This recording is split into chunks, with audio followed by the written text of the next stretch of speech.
Detroit Become Human was produced over a period of 4 years. Here in Paris, we have a team of about 180 people. And to that, we need to add also all the outsourcing with our partners in the Philippines, in China, Vietnam, and in India. So when we started working on this story, I had to imagine where Kara was built. And for whatever reason, the city of Detroit came very quickly to my mind because it had already an incredible story by itself full of history and themes. So we traveled there with the team and we were really moved by what we saw, and we could really feel the desire to fight and really be born again. And we just continued this curve, this growth, and just imagine what Detroit would be like if the Android industry was, using these huge factories to build androids there. A very strong element in Detroit is that there's a lot of industrial wasteland and a lot of nature too, and for us, the graphic designers, it was an incredible playground.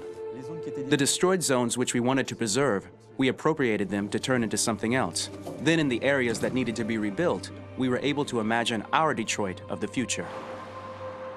We didn't want to make a science fiction universe, but a world of anticipation. If we chose science fiction, we could have imagined flying cars, extraterrestrials, but those things are very far from our current everyday life. Anticipation is more about gleaning from our contemporary reality, the one we know, because Detroit is set in 2038, and 2038 is tomorrow. The difficulty we had was sticking to reality. That is to say, technology becoming more and more invisible, a lot more elegant, and at the same time, making it visual. So all the computer equipment, autonomous cars, we simply had to invent. They are in fact very technological objects, but at the same time remain very credible and ingrained in reality. To create a cohesive universe in the fashion and clothing of the human characters in 2038, I didn't want to put an accent on strange shapes, or really vibrant colors, and things we wouldn't know. That I wanted to keep for the androids. The goal was to create something familiar which we can identify with in this future setting. Working on the artistic direction for the androids was a bit special because this is a project about the place they could occupy in the human world. It was out of the question for them to be too beautiful or too perfect. They had to correspond to every social class, rich and poor.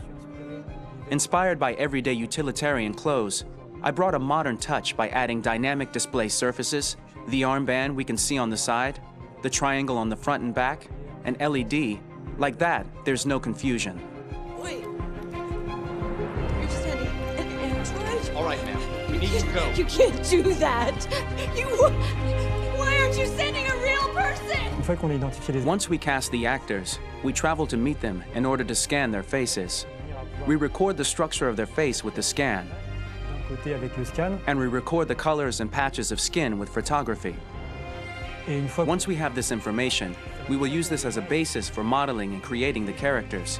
The artist will make it more realistic, but will also enrich it. He will propose ideas which we will develop together. Finally, we will have a character with character who corresponds to the project and the world. When the actors come to Quantic Dream, we show them the design, what their image will be, and what they will look like in the game. This extra information gives them another dimension and color to connect with emotionally. It helps them think about how to play their character. Your mission. That's all you care about, huh? You should consult a professional who can help you. Beat it, you hear me? Get the hell out of here! So there are 3 types of shoots at Quantic Dream. Shooting and performance capture, where you capture the whole actor, his voice, his face, and his body. These shoots are obviously done with American actors because the game's original version is in American English. After that, there are the body-only shoots, representing around 250 days of filming, while the performance capture is 100 days of filming. Now, body-only shoots, there are 2 types. There are the action shoots and the technical shoots, which are mokit shoots. Mokit is when the player controls a character on the screen, and he moves in an environment to explore it. This is of particular importance at Quantic Dream, and therefore we shoot a lot to offer a unique context for each scene and each character. To prepare a motion capture shoot, we first get together to look at the sets we need, the animations that we want to shoot, which ones need to be grouped together, or which ones need to be cut and shot at another time, so that we get the most out of the shooting day. This often means shooting scenes out of order, especially those with big props or accessories, like a big car, for example. So we shoot all the animations related to that particular prop first.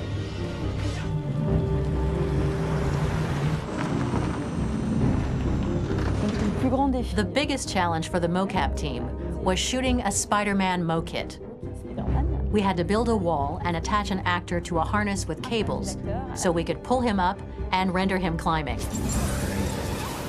The shooting on this game took about, I would say, more than a year, maybe 1 and 2 years, with about 300 actors on set. So it's quite a massive production. But so much happened on this set between the stunts and the shootings with a little girl and all these great actors that we had. It was really a very, very memorable journey for the team and for myself.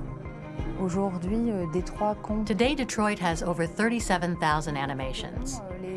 When we retrieve the motion capture data, it's just a cloud of points, which represent all the markers worn by the actors.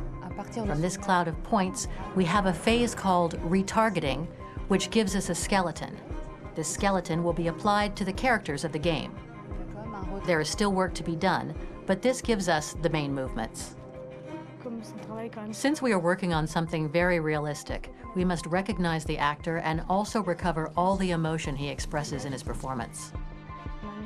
We use a system of facts, an identity card for each actor. We make the actor do a whole range of facial expressions. Then we recover all the expressions and paste the animations on a puppet that Jan has prepared. I then recover and refine these poses. I might stretch the lip, reinflate a cheek, tiny details that make the finished product really capture the actor. Because of the nature of our mocap system today, when we receive the animations, we're missing eye movements, and so the character has that dead look.